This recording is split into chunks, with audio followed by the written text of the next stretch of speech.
স্বামীর সঙ্গে ঝগড়া করে বাপের বাড়িতে এসেছি। আসার সময় উচ্চস্বরে বলেও এসেছি, তোমার সংসার করব না। স্বামী আমার কথা শুনে নির্বাক হয়ে শুধুমাত্র চেয়েছিল। বাবার বাড়িতে আসা মাত্রই ভাইয়া জিজ্ঞেস করলো, কি ব্যাপার আয়শা, তুই হঠাৎ বাড়িতে কেন? আমি কি আসতে পারি না, নাকি আসা বারণ আছে? আরে সেটা বলিনি, তুই আসার আগে তো বলে আসিস, কিন্তু আজ বলে আসলি না, এই জন্য বললাম। ও আচ্ছা, তুই বিশ্রাম কর, আমি বাজার থেকে কিছু নিয়ে আসি। এমন সময় ভাবি বলে উঠল, বাহ, দরদ দেখি উতলে পড়ছে বোনের জন্য। আমার বাবা মা আসলে বাজারে যাওয়ার নাম গন্ধ থাকে না, এইদিকে বোন আসা মাত্র বাজারে চলে যাচ্ছে। বলছে কি পকেটে টাকা আছে, নাকি বাচ্চার স্কুলে যেই টাকা দেবে সেই টাকা নিয়ে যাচ্ছ? হ্যাঁ। ভাবির এমন কথায় ভাইয়া বলল, আরে এমন করে বলতেছো কেন বুঝলাম না।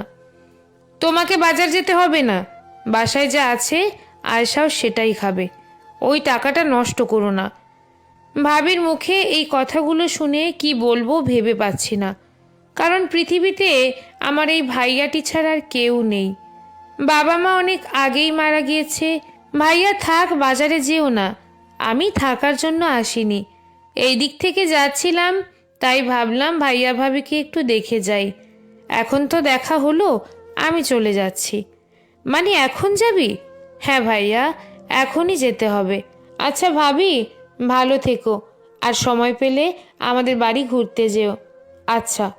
এরপরে আর একটি কথাও না বলে সোজা স্বামীর বাড়িতে চলে আসলাম। স্বামী আমাকে দেখে মিটমিট করে হাসছে। হাসার কিছু নেই, ভালোবাসি বলে চলে আসলাম। হ্যাঁ জানি তো। শোনো, তুমি রান্না বসাও, আমি বাজার থেকে কেনাকাটা করে নিয়ে আসছি। আসলেই বিয়ের পরে যদি সুখের কোনো স্থান থাকে, সেটা স্বামীর বাড়ি। স্বামীর বাড়ি থেকে ঝগড়া করে একবার নিজের বাবার বাড়িতে যান, বাস্তবতা বুঝবেন, কে আপন আর কে পর তখনই বোঝা যায়। লেখা সংগৃহীত, পাঠে রুম্পা বিশ্বাস।